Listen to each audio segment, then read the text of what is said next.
What's going on, everyone? Welcome to this week's episode of Walking 90. I'm your host, as always, Elliot Barr, and I promise you, listeners, I have not broken any goalposts to do this podcast with y'all tonight. Nor have I tried to steal second base either. Those are the end of my jokes and one knocks. But before we hop into all that, as always, listeners, make sure that you like, follow, share, and subscribe. We are on the road to 150. We're trying to get there before we do our this so-called magical live show that we're going to do in Madison. So yeah, make sure you help us with that because every subscriber helps pay the bills. 5 cents a day can help get us on a plane to Madison. Just saying. After all that, let me introduce my co-host with you tonight. Joining me is someone that had went to TST, seen tactical manager get 2-footed and enjoyed it. It's Miss Eb. How are you doing, homie? Oh, that made my whole month. Happy Pride. I was more excited to see the 2 feet up in the air. It was glorious. Yeah. It was fun. How was the vibes here? How was it compared to last year? Because I didn't see as many people hyping it up as it did last year. Or maybe I just wasn't paying attention to it as much. No, it was still good vibes. I mean, obviously it rained a few days. But it was still it was so much fun. It was a wild 5 days? 4th, 5th, 6th, 7th, 8th, 6 days. It was a wild 6 days. But I loved it. It's always fun. Hopefully they bring it back to North Carolina. That was the end of the contract. I don't know where else you put it because not a lot of places have that type of setup and field access. So I heard someone say they do a winter tournament in California. They do it every 6 months. Where? I feel like though the problem is then you don't get a lot of like the Europe. You don't get the Bournemouth. You don't get the Dortmund. You don't get the. Like I know like hashtag United 1 year. So I feel like you miss out on like the European contingent of it. Yeah. But hey, we can open it up to the Asian market on the West Coast. Well, you technically do have that now. I mean, we still had Mexican teams coming in because it's summer and their league is over too. So but I would love to see it. That's just actual players, or are these just guys you just pick up? No, so some of the teams were actually it's like a mixture of like celebrity and actual futsal players from the area and like older former players for that team. So it was like if you get it right, if you do it correctly, you'll go far, but you definitely need futsal players. That's what a lot of these new teams don't know. It's 7v7 futsal indoor league type of soccer. Yeah. So you've got to find that nice balance to make sure you got like the enforcers plus the actual technical players. I mean, Nani FC called in Ricardinho. He's one of the best futsal players ever. So it was a lot of fun. A lot more names than you thought would be there. And then obviously the women's tournament expanded, and you got to bring in like Hope Solo's team. That was a wild team, but they were good. She brought in some. I was going to say that team looked stacked. It was a good team. They just ran into an even better Old Train. And it was wild. Like I watched her save a PK. And like live, like right there. I'm like, she's still Hope Solo. She's still okay. like the play, like the talent is still there. Yeah. So it was wild. Bumpy pitch taking both of their men's and women's teams to the final was phenomenal. It was so much fun. So yeah, I hope we get it again. To be very selfish. Well, yeah, hope so. Hopefully, I mean, maybe we see a League One team in TST. Who knows? Shout out to the Tormenta coach who I saw walking around. Oh, I know that man was scouting. I know he was.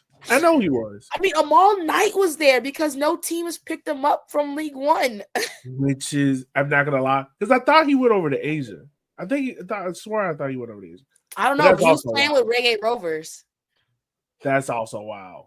Then You aren't on international duty and you don't have a club? What is happening? someone got to pick him up. I'm just gonna say that. All right. Last but not least is Mr. Kyle, who I would say is not only the fashion diva of the podcast, but also the WEB, the voice of lower league soccer, as white people will put it. Thanks. That's a good thing. Is that what we're calling it? All right. Yeah. All right. Just a while. WEB comparison Dribbles. there. That's his new name. All right. That's crazy. I'm good. Otherwise, I'm just hey, all right. I mean, they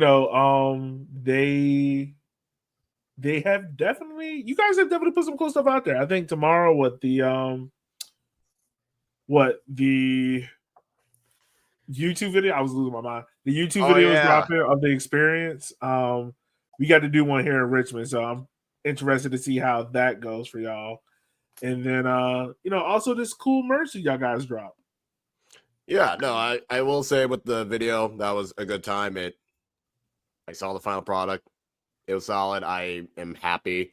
In terms of the warm-up top for our Fort Masses Juneteenth match on Wednesday. So this is designed by a local artist who primarily did graffiti. So when you see in one of the Instagram posts, it interviews her in front of one of her like murals in Madison. But it was awesome working with Brooklyn. She did an amazing job. And the 25% goes to the Center for Black Women Foundation. So basically that helps empower Black women in the Madison area. So leaders and creating a strong network there. So it was really cool to kind of see that progress, going towards a good cause and highlighting a local Black artist as well. And I mean, I do enjoy it. It looks great. It was one of the things we mentioned was like trying to make sure we can try and encapsulate as much as not just African Americans, but also throw in, the whole Black culture that gets involved in the United States. So, yeah. All right. Yeah, and if you don't want to buy the kit because either you're a hater or you financially can't do it, you can always donate to the Center for Black Women, the Progress Center for Black Women. I'm a proud hater. Will I donate to the Black experience? Yes. Yeah. I like it. It's good. I definitely buy it, but I was told that I own too many kits already. I mean, do you? You're right. Let me just go ahead and add it to the cart. Yeah, exactly. Like now, will it enter this household? Fuck no. But would I support unless I show up wearing it, then it will. then yes. But no. But yeah, no, it's a solid kit. Goes to a great purpose. If you're a kit person, make sure you go out there and support it. Just don't buy it because it's a kit for Black people. Like, buy it because you want it. Like, I know that sounds weird, but like, but it's not weird. Yeah. Like I said, you could just donate to the org instead. Yeah. Like, you don't need to buy the kit to show support. You can donate. I have Black friends. Like, you can just donate money. That's fine too. That is fine. They will take donations. If you just want to give money, you can do that. Yeah. Club's gonna be hating me. Like, why are you trying to stop people from buying it? I was like, I'm also trying to get money. Yeah, exactly. So if anything, I'm doing a great job doing both. Hey, at least Fort Madison is doing a better job than Target. Came to your senses and realized, you know what? We need them. And not to go off script, but I know there's been a lot of crazy stuff going on up in Minnesota and with ISIS patrolling these FIFA World Cup games. You already know where we stand on that kind of stuff. But just to say it again, like, no one is, how can I say this? No one is an original from here. We are all immigrants. So for one group of people to tell another group of people, like, you don't deserve to be here, make sure you do your proper history. But then also, like, I know there was I don't know in y'all cities, but I know here in Richmond there was a bunch of protests, and to everyone, like, my hats off to y'all. Yeah, Madison had their No Kings stuff. They had one. But there's also like smaller towns and cities around Madison that had it. And I was like, oh, I would have expected. It's like there's a lot of farmland here. I wasn't expecting people to show out. And it's like, no, people showed out. I'm not gonna lie. Them white folks in Richmond, when they upset, they know how to protest. And they protested like they came out. I'm just saying, if you Google Dodgeville, Wisconsin, that's where my fiance's from, and you go to Dodgeville, Wisconsin, you are not expecting people to be out protesting for this kind of thing. And they showed out, and we're like, oh, okay. They were protesting in Chesterfield, aka Arrested County. I said, you got me, white people. I'm impressed. They did have some here. I wasn't here to like witness them, but they did have some in Raleigh. I was actually in LA, where a lot of things was popping. But it was still like people showed out, and that's what it was all about. So no, that's what it is, man. Use your voice. We're gonna tell you that all the time. And don't be a poser out here. Do the stuff for the right purpose. But yeah, let's move on from that, man. We got some games to talk about. Let's start off. Action started last Wednesday, so I'm assuming now that the league, with teams starting to catch up with each other, is like, all right, the match week starts on Wednesday, everyone, which is weird. Whatever, it'd be great to get that memo. But last Wednesday, June 11th, we had a 1-1 game with Spokane Velocity versus Charlotte Independence. Kyle, I'm sorry. Chaney scores again, but Luis Gill shows that why he is probably the best number 10 in USL League One, scoring a header at the far post, making it 1-1. A top of the table clash there. Any quick thoughts on this game? I mean, I think pretty much what we expected. I feel like the on the pitch stuff, it was two evenly matched teams, but I think the bigger thing was what happened, I guess, off the pitch / into the stand. Like that was the bigger aspect of it, because it kind of, we have not entered this territory, and I think this was kind of like the first sign of like, okay, so what the fuck do you actually do in this situation? Yeah, I mean, if you look at leagues around just even the US, what they're doing with it kind of was on par with what we've seen from like MLS, NWSL. They just kind of like kept going, hoping that if no one was like, maybe we should stop it. I mean, NWSL just had a player die on the field, and the commissioner said, keep playing. So tear gas blowing in the wind, causing your stadium to clear out. I don't really know how USL can do something great here and become a league that sets the standards of like player safety is a thing, and we want to make sure they're okay. So even if you have to reschedule the last 20 minutes of a game, they'll do it. So like you said, it was very evenly matched on the field. I want to first of all, I was right about Spokane. I said you just needed time because you didn't lose that many people. And then when people were like, yes, we did. You don't know what you're talking about. My Venmo will be in the show notes when he posts this shit, because you owe me $5 for talking crazy for no reason. Thank you. There's a listener question that we'll get to, but I have the perfect nickname for Spokane. And if you've been listening to me, I've been using it for a while, because this is probably, and might be a little bit of recency bias, but I would say this might be on par the deepest USL League One team we have seen.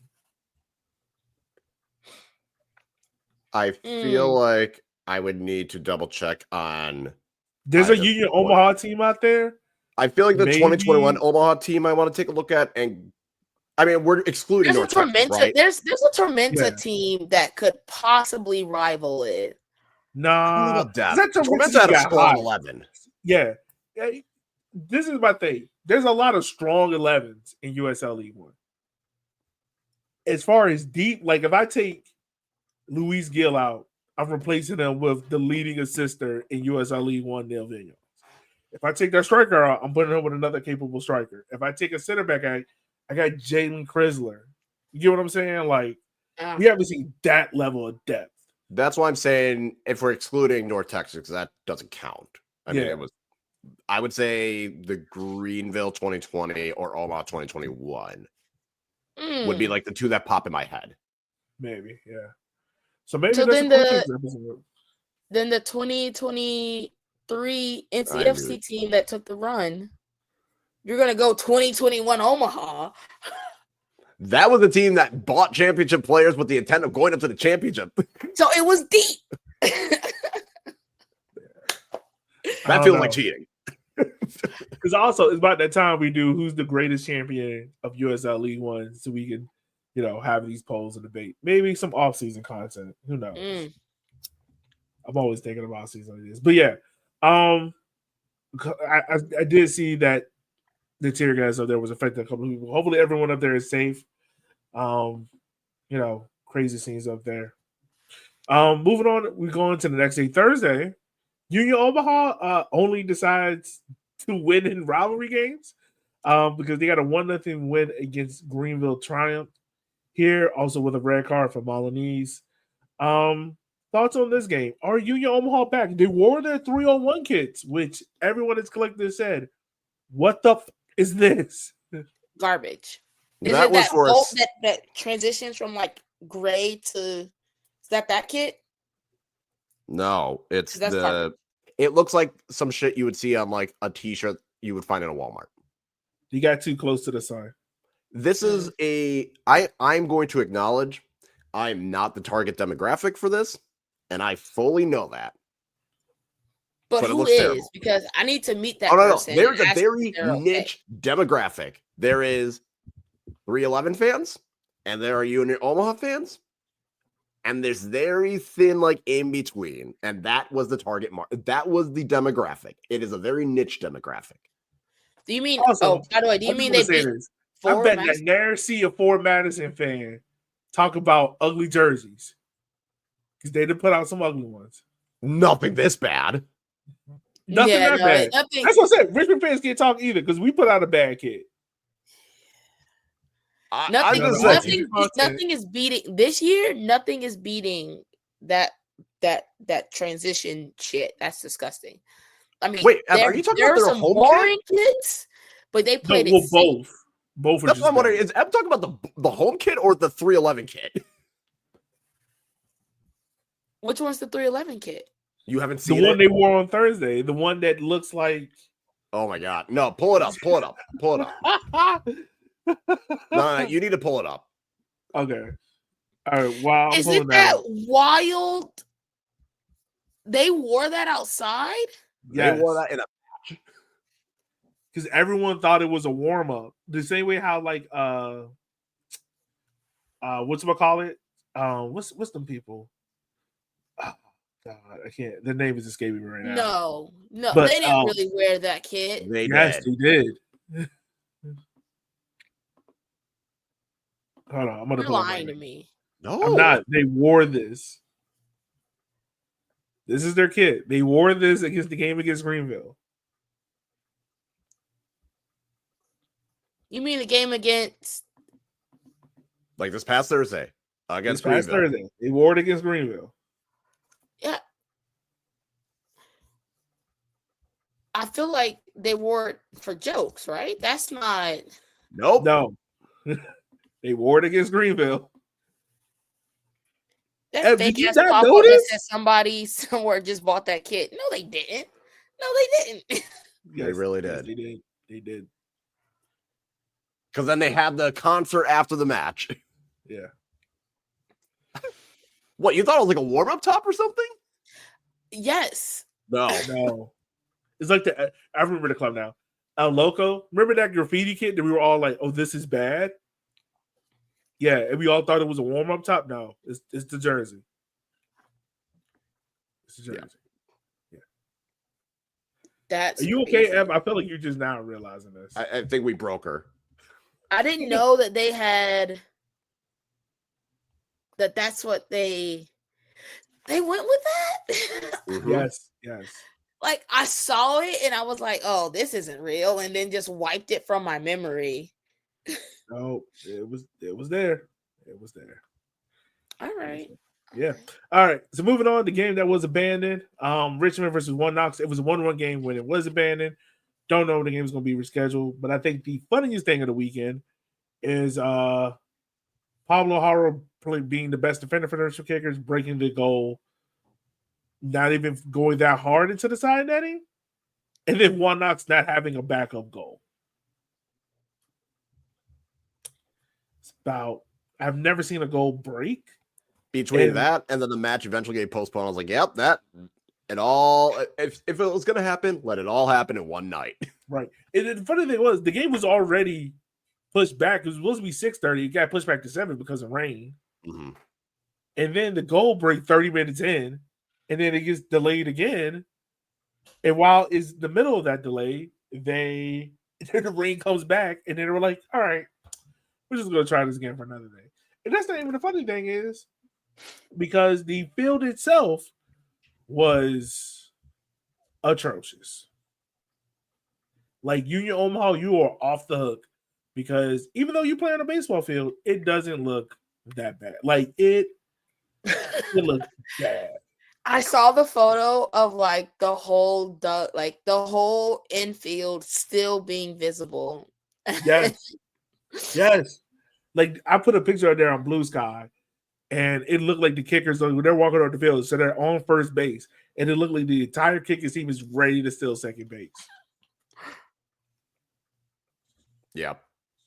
It's beautiful. Masterpiece. Like what hasn't this league given you this year? Oh, and this is the crazy thing is, like, I don't know what's going on between Richmond and playing in crap fields in Tennessee and then transportation, but it has been a clusterfuck. Like, I just want normal travel arrangements. Honestly, in this league, this is what I want USL to pay us for, is to like document and record teams like travel process getting to game in this league. Because I know there gotta be some shit shows. We had a whole match postponed because a team could not leave the airport. Oh yeah, I forgot that happened this year. We had a whole match postponed because the team couldn't leave the airport. Their home airport. Their home airport. It's not like they got stuck in like a delay, like anywhere else. They're home. Yeah. Hey, half the Richmond team during the Spokane game almost got left at the airport. Yeah, Darren was like, "Yeah, we almost had to leave half the team in the airport in Denver because the connecting flight was too tight, and they almost got left because they were running through the airport." That's crazy. Yep. That's yep. So yeah, that game's got abandoned. We don't know when it's going to be rescheduled, but whenever it be, we'll see.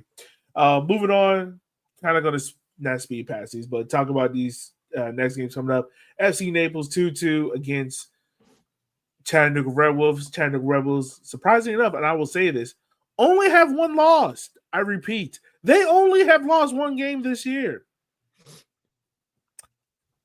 And I'm just going to put it out there. I do not see how Portland's head coach won Coach of the Month when Scott Carson is right there. I know we don't like Chattanooga, but you got to give the man his credit. Because no one thought Chattanooga was going to do this. You know what? You could also make a case for the Texoma coach. Yep. Because after that 4-3 embarrassing Weigel loss to Charlotte, they have not lost. I could see Forbes getting in Texoma if they go the month unbeaten or only lose like one game. Yeah.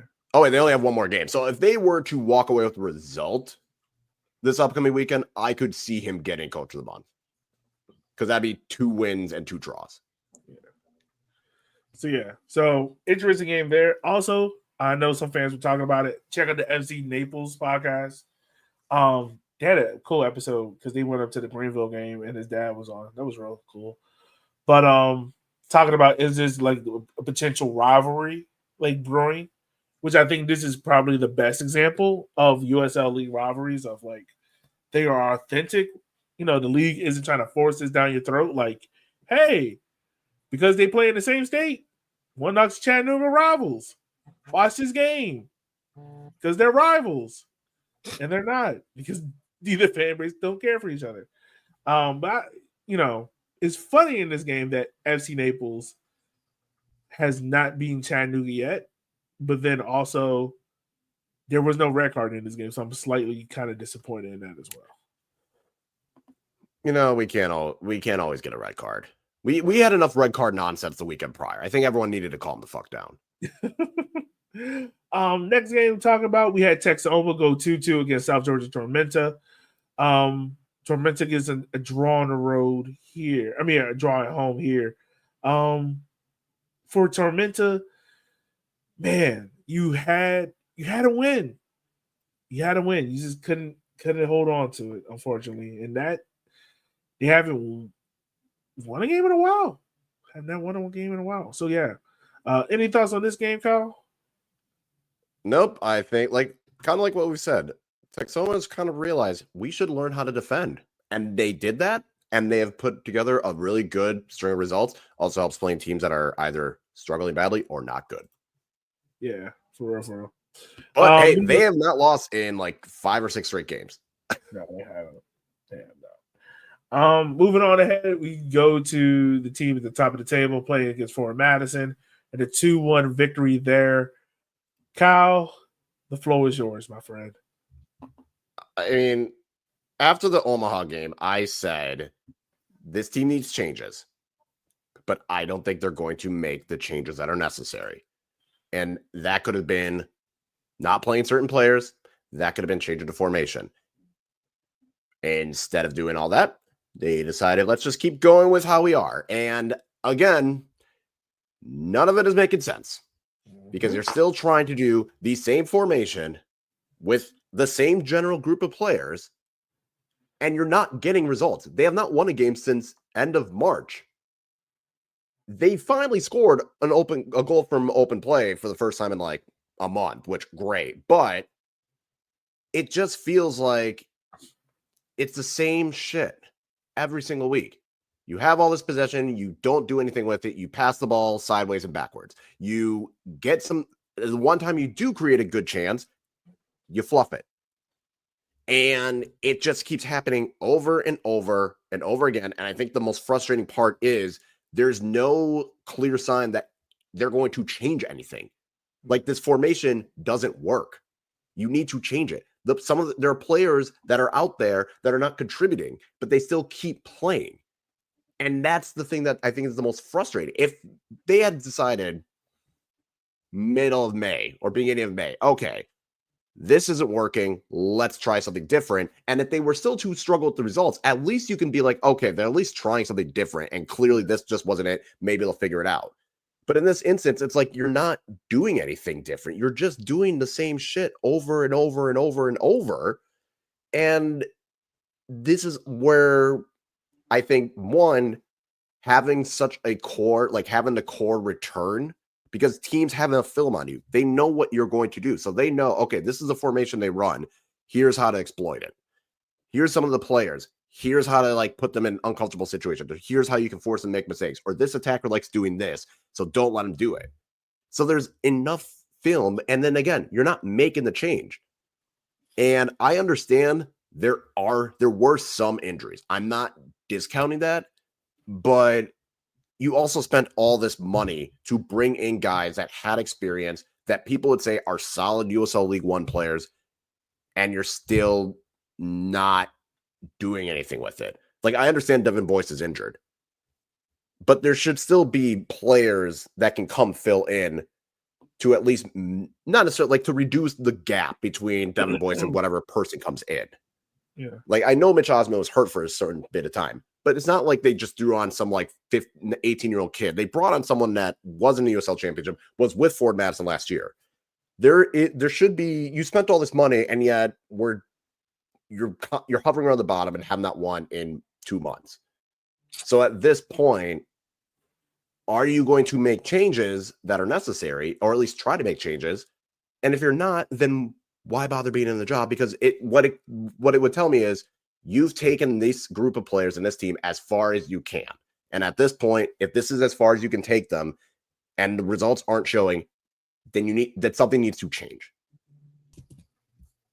I'm gonna keep my comments to myself. Welcome back, Ed. Hi. I think it's just more of it's the same shit you keep seeing, and it's almost like you're expect, oh no, this time it's going to work out. This time we're going to get the result we need. And it's like, no, you haven't in almost 3 fucking months. Yeah. Moving on from that game to probably, I wouldn't say the most shocking, but definitely one of the head turners in USL League One news this weekend. Portland Hearts of Pine with a hat trick from Ollie Wright.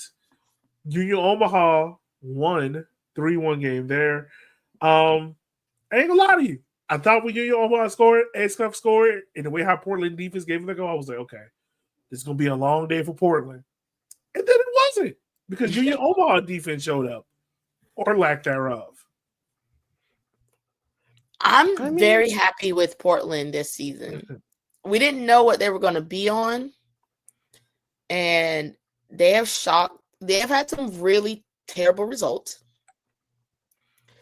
And they only showed up when it was Open Cup or Jaeger.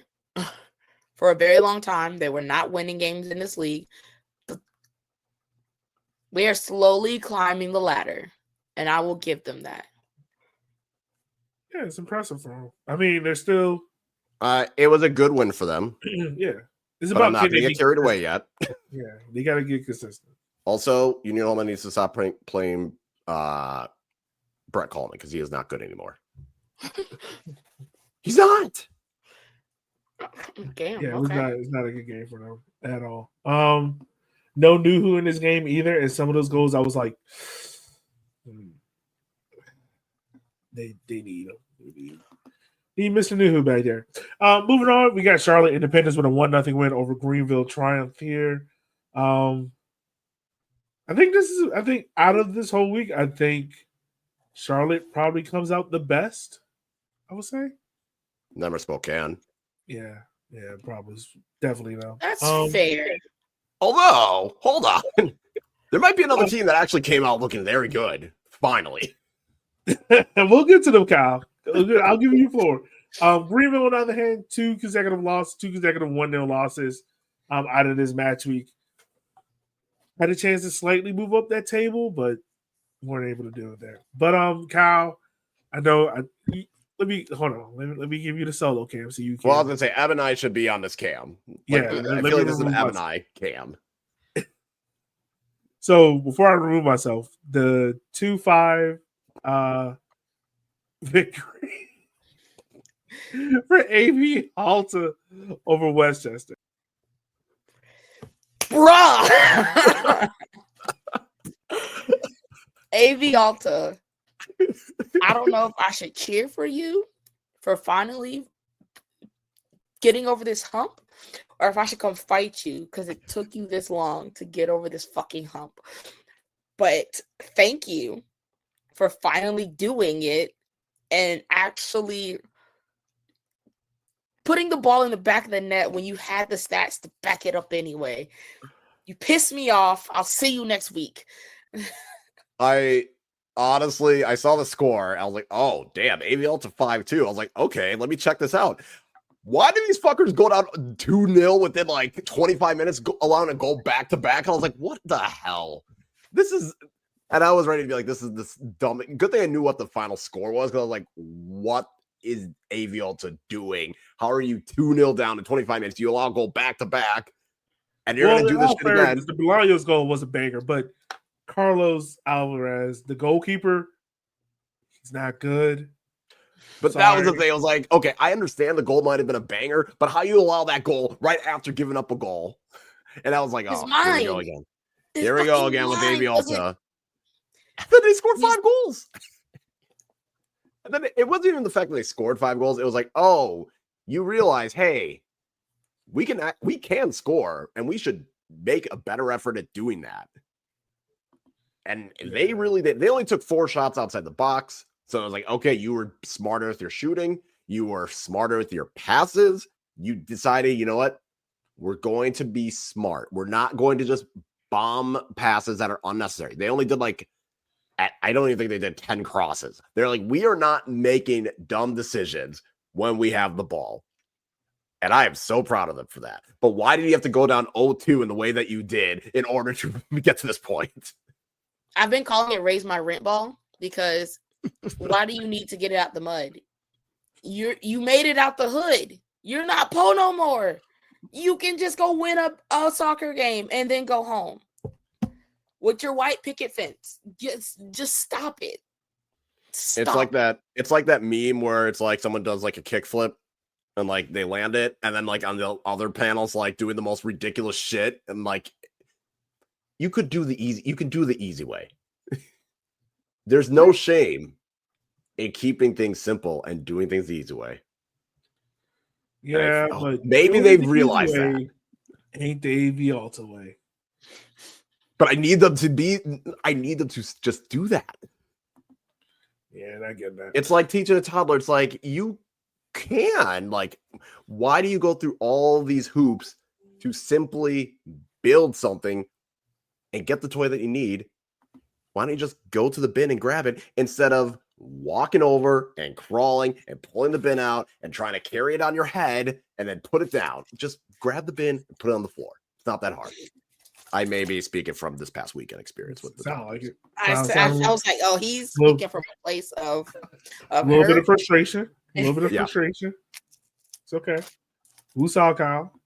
All right, so that's all this week's past results there. Everything that happened there. We got a few listener questions in. So once again, as always, we love listener questions. And honestly, that's what our show's all about. We talk about the results, but really we are here to think about the questions that other people don't think of. So that's what we're here for. So once again, if you got a listener question, make sure that you send it to us on Blue Sky, or you can DM it to us on Instagram. Or you know how to get in contact with us. Send this to us. So this one comes from Tumbleweed. They do a great article on AV Alta. They do every match preview, so make sure you go support them on Instagram and on Substack. But his question is this: so last week in the Quickest episode, we were talking about team nicknames, everything like that. Like, Richmond are known as the Roos, and Fort Madison Mingos, and Los Brujos, and Union Omaha. But then there's some clubs yet where there are no team nicknames.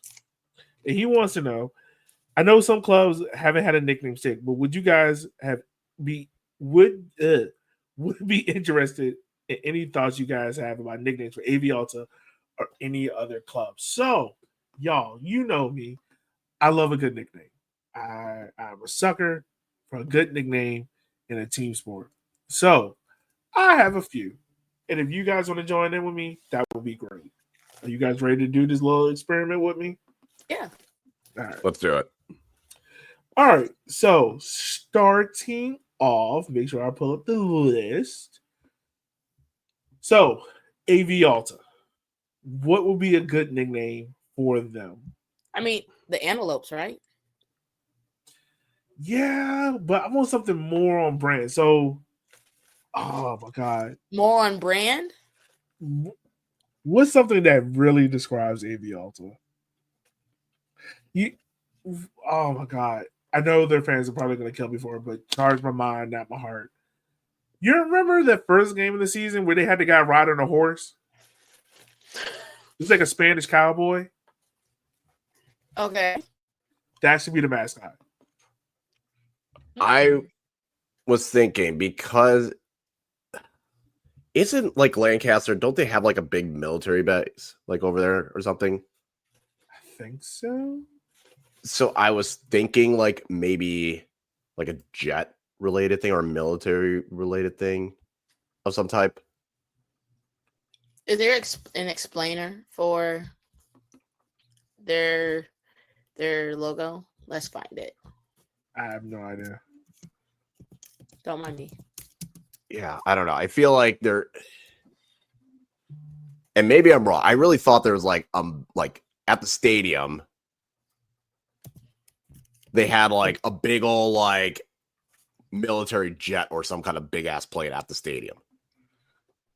Oh, what about a poppy? What's that? What about the poppies? The poppies? Mm-hmm. How did you get to that? In their explainer, it's the crest is supposed to resemble a California poppy.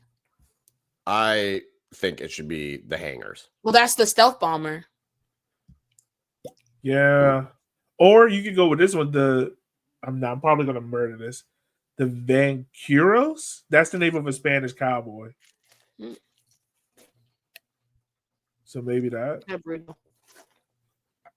So okay. So I mean, I don't think any of those are bad. The poppies? Yeah, I would say bombers. I'd say bombers. Not in this military climate. Oh my god. Okay. Fair. Jet Hawk.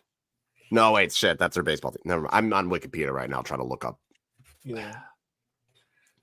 Okay. So yeah, Charlotte got a nickname. Chattanooga got one for Madison. Greenville has one. I guess the Triumph. Yeah, maybe. Okay, this is another one. FC Naples. So I have nicknamed them FC Nipples. I know that I was about to say, incorrect. Isn't it just nipples? You need to find an actual nickname for them. So. Well, okay. On their Wikipedia, it says nicknames: The Wave, Sunshine City, Ciudad del Sol. Oh hell no, Flaming Flamingos. No, they can't do that. Yes, the Flamingo Derby. No. The Wave. I'm sorry. No. The Flaming Flamingos. I have not seen anything in that city. Anything that resembles. Who did this on the Wikipedia? Because no. The Flaming Flamingos. Absolutely fucking not. Nah. I don't like the see Wave. it already. All right, we gotta find a better nickname for FC Naples. But can it be nipples until then? Yeah, 100%. Always be FC Nipples. FC Nipples. I feel like almost doing something with like that blue would make sense. Yeah. Like I feel like okay, if you want to go with the Wave, no fucking flamingo. God. Yeah, they flame. I gotta know what this Flaming Flamingo is.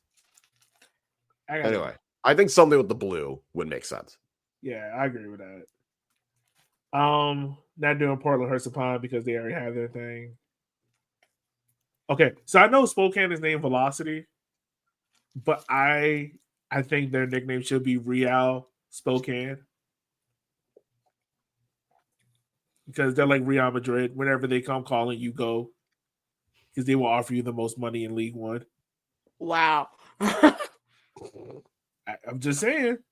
But yeah, I need someone to redo their jerseys. Okay. Next up is Texoma. I don't know what. You don't even think it's a real place, so. So this is what it says: the colors and badge. This is from Wikipedia. The club's nickname and colors and crest were unveiled on December 14th, 2023. The crest featured two stylized birds, a northern mockingbird and a scissor-tailed flycatcher, the state bird of Texas and Oklahoma, respectively. Standing over a soccer ball, the club colors are identified as magnolia and red. Magnolia being the reference to Durant's nickname, the city of Magnolias, and the red for the Red River that separates the two states. Las Magnolias. I can see Magnolias. That's not a bad one. I'm not doing the damn state bird thing because pick one. You We can't say we're like, oh yeah, it's Oklahoma, but you're not in Oklahoma. No, you're in. Why can't it be the red Magnolias? I could, yeah, I can see that. I was gonna say red Magnolias. It's not bad. It's not bad, actually. Las Rojas Magnolias. There you go. Add a little Spanish flair to it. Everyone will love it. All right. So the next listener question we got, and this. Wait, you didn't do Winchester. Westchester. Punchester. What do you mean? I mean, for it's probably going to be for Westchester. It's either something with the bridge or the Dutch connection. So maybe the Flying Dutchman. You can go with that, but that name is used for everyone. But like, they'll probably do something more so with the bridge. Or you know what? Honestly, I was listening to the Protagonist podcast. Was it Protagonist? No, it was more to Kick Around where they interviewed the Westchester owner, and they talked about like on their jersey. I didn't even realize this. They have like a golden apple on there because their city is nicknamed the Golden Apple. So maybe that's something. So you can lead into that more for Westchester. But yeah. I need teams to start coming up with proper nicknames so I don't have to call you by your full name. I think that's fair. Yeah, I don't know. All right. So the next listener question that we got, I picked this one up from Reddit. So they gave out the points per game table. So I'm going to read that out as I'm doing this. So it says, at this point, it's still early in the season. The USL League One standings split fairly clearly into tiers by points per game. Obviously, the table looks a little different than that because of the disparity in the games, Richmond and One Knox, for example. But the Kickers have played 4 more than any other team, which sucks. But in Tier 1, you have Spokane and Charlotte. Spokane sits on 2.8 points per game, where Charlotte sits on 2 points per game. You want to pull? Is it possible to pull up on the screen? Let me see. If not, that's fine. I'm trying to pull this up. Let me log into Reddit, which is a reliable source of everything on the internet. Right. Only be used for that stuff. Let me see if I can pull it up. Because that would be better. Here we go. All right. And presenting to you live. Oh, no. Here we go. Here we go. All right. I hope everyone can see this. But yeah. So you guys Spokane setting on 2.8 points per game, Charlotte on 2 points per game. Then in Tier 2, you have Chattanooga at 1.7, One Knox at 1.63, Naples at 1.58, and AV Alta at 1.5. Tier 3, Portland at 1.2, Omaha at 1.10, Texoma at 1.09, and then Richmond at 1.08. And then Madison at 0.9, Greenville at 0.83, Westchester at 0.80, South Georgia Tormenta at 0.80. So, in your opinion, who is most likely to raise a tier, and then who's also more likely to fall a tier? So let's start with raise. Who is more likely to raise a tier? Naples. Yeah, I would agree. Are we talking about like to the top or just up? Or just move up a tier? I still say Naples, and yeah, I'm gonna say Union Omaha because they have a lot of home games coming up, and you know how Union gets when they get a couple of home games in a row. They start just. I guess I don't know. Because like most likely, like I don't see anyone getting up to 2.2 range. So then, like I look at it like, all right, you probably talking Tier 3 or Tier 4, and maybe if Madison gets on the stretch, you can put Madison up, moving up to Tier 3. But like at Tier 3, I say the most likely is Union Omaha. The most likely to move out of Tier 4 is Madison. Yeah. The likely to go down is definitely Texoma. And I can say what? I was going to say Chattanooga going down. I was about to say Chattanooga too. Yeah. No hate against them, but the fact that they've only lost one game, it's like, well, I don't think you're going to go the season only losing one game. I would say Chattanooga, Richmond, AV Alta.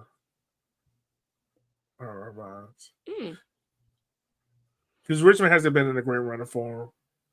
Chattanooga, that bubble's soon to pop. And okay, let me move AV Alta. I don't have any hate for AV Alta. I think they're a good team. Chattanooga, Texoma, Richmond. Those are my 3 most likely to move down, I would say. I would say Chattanooga or Portland. Yeah, Chattanooga, Portland. It's just more. Portland has shown flashes. Yeah. But I'm not fully there. Like, if this is what we're gonna expect out of Portland, like a couple of wins here, like a win here, a loss here, a draw, like then maybe. Like if this is kind of just their natural form. But it is just more of the. It's not like I am fully bought in to Portland because they still, like, yes, they did score 3 goals, but it's still a team that is struggling in the attack. And it is not like I'm not fully there with the attack. And maybe Ollie Wright will catch fire and like turn things around. But I'm just not there yet because it's not like they're strong defensively and it's not like they're strong in the attack. It feels like they got a good result. So I'd say I could see them possibly dropping down a little bit. Especially as the schedule starts catching up with them. And I know they probably got I know they got a home heavy stretch, but they'll probably also have a road heavy stretch as well. Just because of how weird their schedule was. Yeah. All right. So once again, if you got any listener questions, make sure you send them to us. We love answering them. Give us something to talk about. Give us something to think about outside the box. But guys, let's go ahead. Let's move on to this week's upcoming fixture. Starting on Wednesday, Kyle, you're for Madison Flamingos. I don't even know if that's your real name anymore because Naples calls them the Flaming Flamingos. And white people love stuff that's on fire. So they might not even call y'all the Mingos anymore. But they play Westchester. And Kyle, you have already dubbed this as the panic button game. Would you like to elaborate more? Well, these are 2 teams that are struggling. Like I said, Madison has not won a game since end of March. And I think Westchester's in the same boat where they haven't won a game since, I don't even remember last time. They have not won a match since April also 2nd March in the Open Cup. Oh, no. They have not won a league match since March 29th. Yeah. Madison has not won a league match since March 29th. These are 2 teams hovering around the bottom of the table. Loser hits the panic button because if whoever loses is firmly in the bottom. What if it's a draw? Unless Tormenta, don't also get a result. But basically, loser, I feel like, hits the panic button because then you're looking at a whole 3 months without a win. Yogi, that's a good question. What if it's a draw? I don't even think anybody would be happy with that. I don't know. I don't even know if I want to call it a panic. Maybe. But at this point, you go push it? Sure. Kyle, I feel like I ask you this question once a week. You know what I'm about to ask you, right? Mm-hmm. Is that seat hot? Should be. Okay. In my opinion, should be. Haven't won in almost 3 months. Yeah, I wonder. Like you're looking at 9 matches without a win? It's just the fact that, like you alluded to, it's the fact that he put money into it. Like, there's money into this team. With players that he actively said, we're putting on this team as well. Hey. This isn't like the club was like, actually, you know what? We're bringing in all these players. You're just going to have to make it work. It's like, no. He's also the technical director. He also... Yeah. Kyle, so I'm saying it should be. It should be, in my opinion. I'm not going to kick you when you're down, buddy. I'm honestly, I was like, when after the Omaha game, I was like, it's weird because it's finally not a 1-1 draw, but I'm actually more annoyed because it easily could have been a 1-1 draw. If they finished one of those 9 chances. Yeah. Yeah, it's panic button. This is a panic button game. Moving on to Saturday.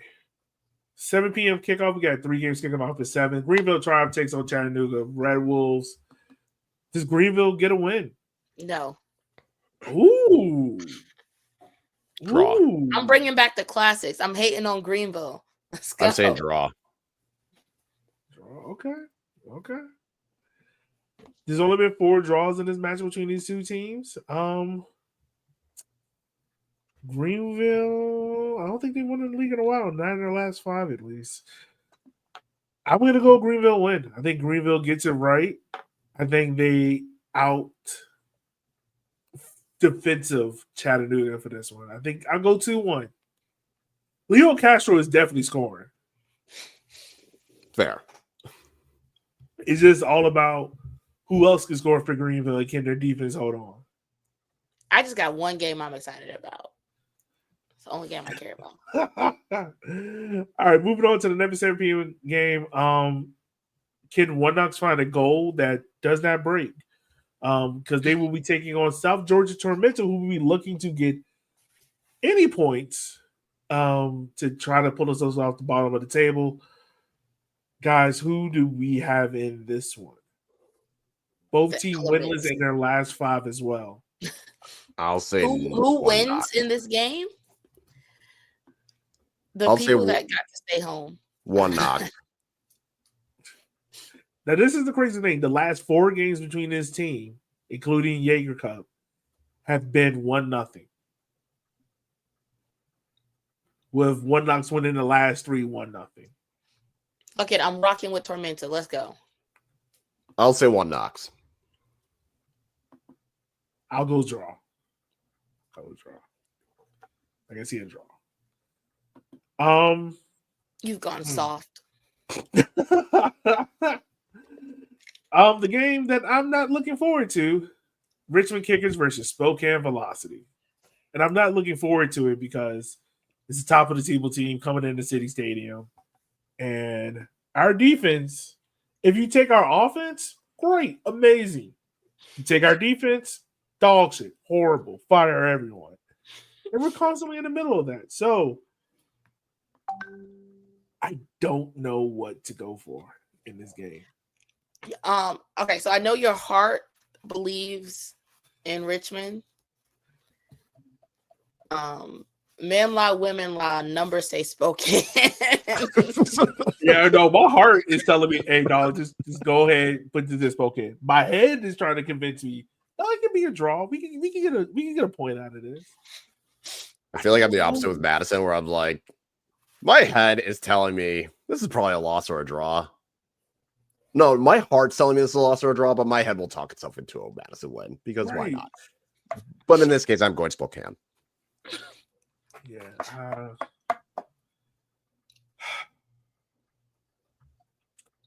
Go ahead. I know it hurts. I know. You could say draw, and that would still be okay. You can say draw. I'm gonna give you a draw on this one. It's not because I mean, you look at the last few matchups.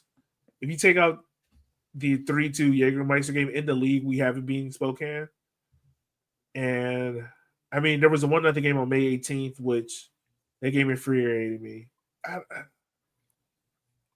Until I can see Richmond defense improve, it's hard for me to pick them in a game. It's hard for me right now to pick them in this game.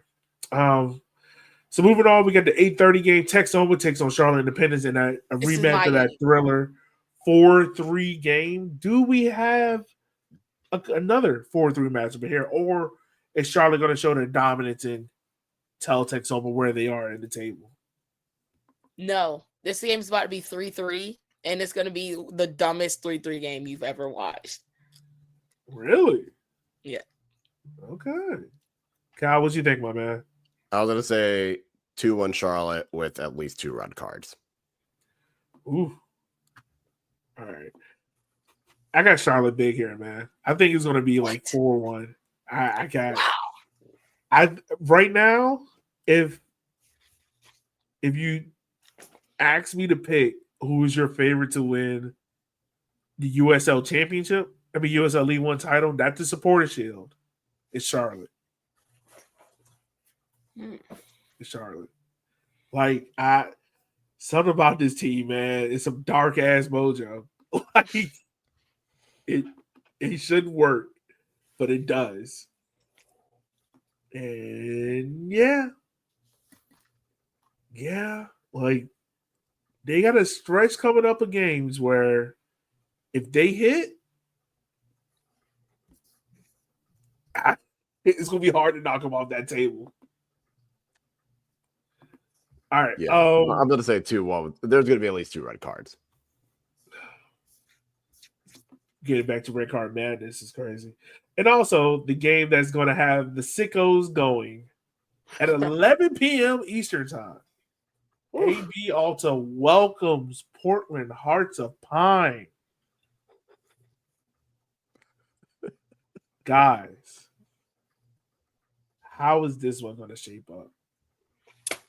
Everybody will let you know in the morning because ain't nobody staying up for this match. This game will end 1 o'clock Eastern time, and I think in Germany it will be 7, 8 a.m. for Shadow Wolf, who, if you don't know, he covers Portland Hearts of Pine for a podcast and does a great job with that. But he stays up and watches all the games. And so it'll be like 7, 8 a.m. his time when this game is done. Man. The winners are the ones who go to bed at 10:30. True. I might stay up and watch this game. I ain't gonna lie to you. I might stay up and watch it. Because I'll see what mood I'm in, but let me just say this. I just saw AV Alta. They got 5 goals last week. So you know what would be the most AV Alta thing to do to me? Is to not fucking score a goal. 0-0 draw, and I'm going to be pissed because I stayed up to watch it. It's going to be a 0-0 draw. Also, this is the longest game, like distance-wise, in soccer, right? This is all in soccer? Like in the same... I would wonder that, like flight-wise. Within the U.S., probably. All I'm saying, like I said, all I'm saying is AV Alta did this. They finally realized we can do simple things and putting the ball in the back of the net. And what's going to happen? They're going to go right back to pissing everyone off. Over under 70% possession. For AV Alta? Over. And that's going to be over. 74% possession, like 12 shots, 2 on target, 0-0. Get ready, Kyle, for the crash out. Let's just say this. People will know if I stay up to watch this match if they follow my Blue Sky that Saturday night or Sunday morning. And they see they might see some of my skeets, and that will give them the indication how long did I go watch this match before I said, fuck it, I'm going to bed. I'm going to be laughing.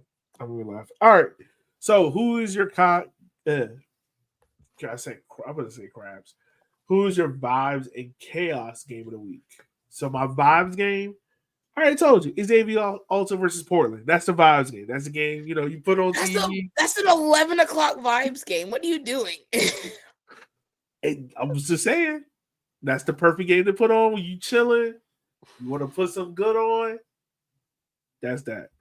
Chaos, pure unadulterated, like, oh, this is going to get wild.